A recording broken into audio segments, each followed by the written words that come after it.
At exactly 2:28 a.m., buried deep within the suffocating silence of the Catalina foothills, a single electronic pulse went completely dead. It wasn't a mobile phone dropping its signal in a dead zone, nor was it a smart home security camera losing its connection to the local router. It was an internal cardiac pacemaker, the literal mechanical heartbeat of 84-year-old Nancy Guthrie, suddenly and violently severed from its real-time medical monitoring network. She didn't wander off into the freezing desert air.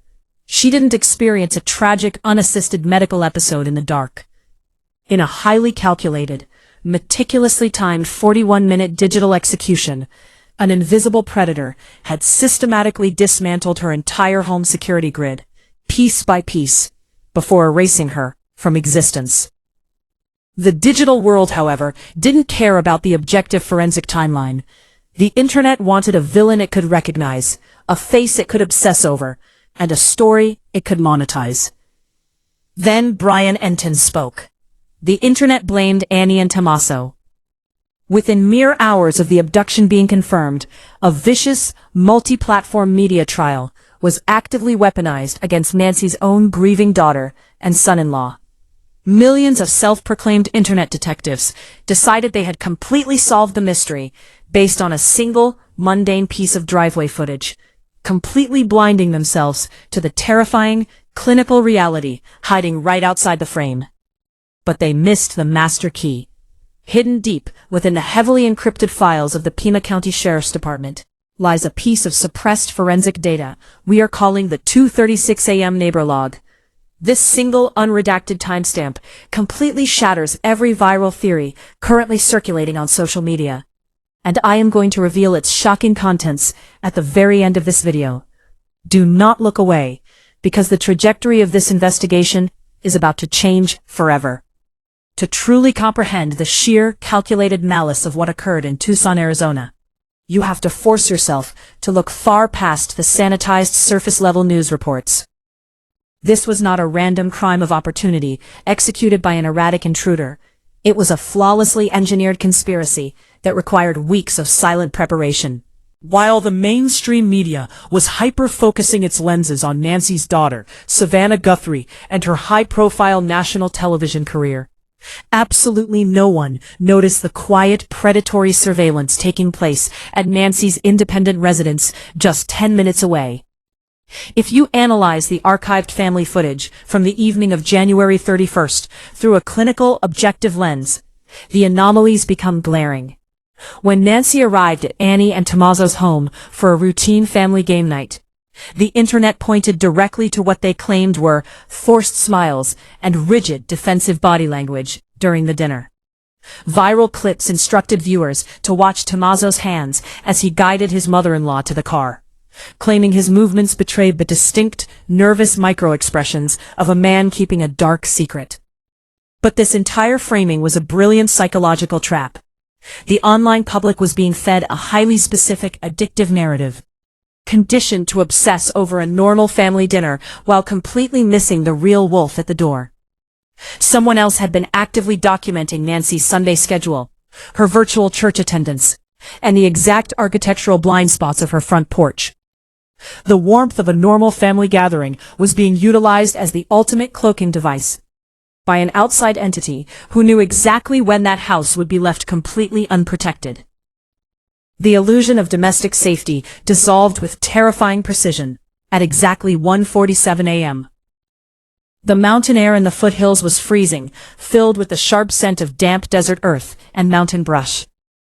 Suddenly, the front doorbell camera went black, not because of an unexpected battery failure, but manually, deliberately severed by a gloved hand that knew exactly where the wiring harness sat.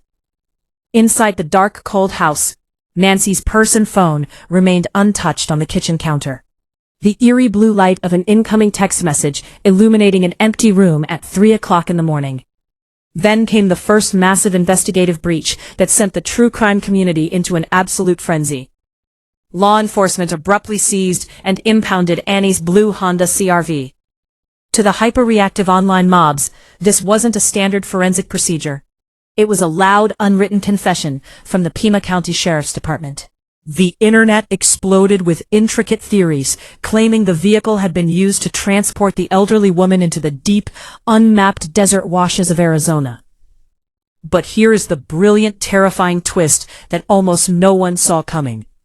The vehicle wasn't seized because Annie had driven it to a crime scene that night.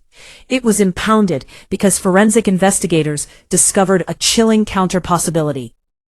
Someone had secretly attached an encrypted, military-grade GPS tracking device to the undercarriage of Annie's car weeks prior. The real perpetrator didn't need to risk stalking an 84-year-old woman at her home. They simply tracked the daughter's car to map out the mother's exact operational patterns. The car was evidence not of the family's guilt, but of a multi-week hunt where the family was the prey. The moment the tracking device theory leaked from internal sources, an absolute digital inferno consumed the web. Panic tore through the investigative true crime community as emergency boardroom meetings were called across major digital networks. Independent channels that had spent 3 months straight building lucrative, highly monetized documentary series, explicitly accusing Annie and Tommaso of a sinister cover-up, suddenly began quietly scrubbing their entire upload histories. Corporate media platforms scrambled as a massive legal wave loomed over their algorithmic cash cows. The social proof of this internal panic was immediate and undeniable. High-profile true crime creators instantly locked their comment sections, and prominent legal commentators issued unprecedented, sweeping public retractions to avoid multi-million-dollar defamation suits. Then, the entire narrative violently shifted. A Pima County sergeant named Aaron Cross accidentally let slip during a recorded interview that the family had initially given conflicting reports, claiming they told deputies they believed Nancy had simply walked away into the night. It was a staggering contradiction to their public stance. Though Cross rapidly issued an official correction through national publications, stating he had completely mixed up his case details under exhaustion, the damage was done. The digital world didn't see an honest mistake. They saw a massive institutional walkback. The story completely transformed from a local missing person case into a full-scale war between independent online media and tight-lipped law enforcement agencies. This wasn't just online gossip anymore. It became a calculated career and psychological execution for everyone involved. While Annie and Tommaso retreated into absolute traumatized silence, unable to defend themselves against a digital lynch mob of millions, the real perpetrator was operating completely unhindered in the shadows. The family passed intensive, high-level polygraph examinations administered by federal specialists, and Sheriff Chris Nanos took the extraordinary step of issuing a written declaration explicitly calling the public crusade against the family wrong and cruel.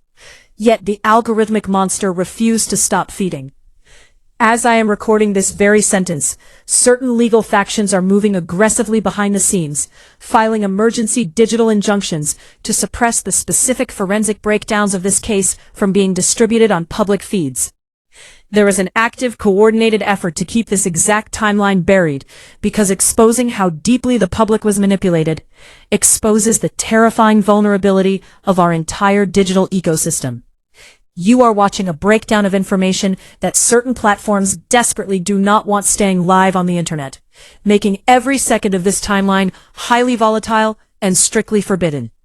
Now we finally return to the suppressed anchor piece of the puzzle, the 2:36 a.m. neighbor log. When digital forensic specialists bypassed the severed live feed of Nancy's home security system, they pulled residual deep architecture back-end data that the perpetrator failed to wipe. At exactly 2:12 a.m., a phantom motion signal was logged near the propped open back exit. Then, exactly 8 minutes after Nancy's pacemaker flatlined, a hidden ring camera on a neighboring property captured a dark, unlisted vehicle accelerating away into the desert washes without its headlights on. When the FBI laboratory matched this vehicle's profile against unknown biological DNA recovered from Nancy's front porch, they didn't find a match to Annie, Tommaso, or anyone in the Guthrie lineage. Instead, the forensic signature generated a terrifying hit in the federal database.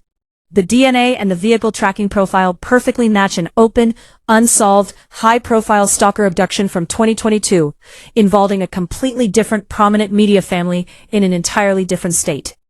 This was never an isolated family tragedy.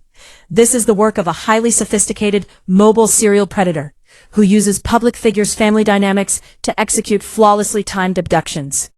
The Internet spent 3 agonizing months hunting a cleared family, granting a calculating monster a 90-day head start to completely alter his appearance, destroy evidence, and select his next high-profile target. The mainstream media wants you to look away, and the algorithms are already suppressing the truth behind these forensic timelines. You need to subscribe to this channel right now to stay completely protected from the ongoing corporate cover-up and to ensure you receive our raw, unfiltered updates before they are forced offline. The line has been drawn in the sand, and the evidence speaks for itself. Now, I want to hear directly from you. Is the online true crime community a vital tool for justice that simply made a mistake? Or has the Internet become a dangerous weapon used by real monsters to escape in plain sight? Type weapon or tool in the comments below. I am personally monitoring the section and extracting the most analytical, deeply detailed user theories to feature prominently in our upcoming Part 2 investigation. Don't let the noise dictate the truth.